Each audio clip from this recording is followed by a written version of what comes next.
ជួបមុំใจមកអ្នកជាភ្នំបងលងទាំងស្រីជីវ៉ារឹងជាកំរុំពេញជាក្រុមនំខែណាបងស្លុតចិត្តណាព្រោះចាំយ៉ាអប្របី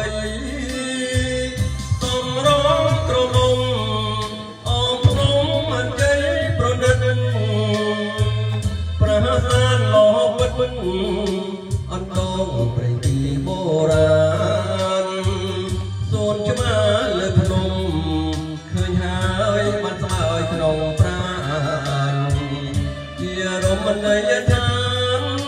សំរងភ្នំជ័យគិរីយល់បោះបីពីក៏បីពី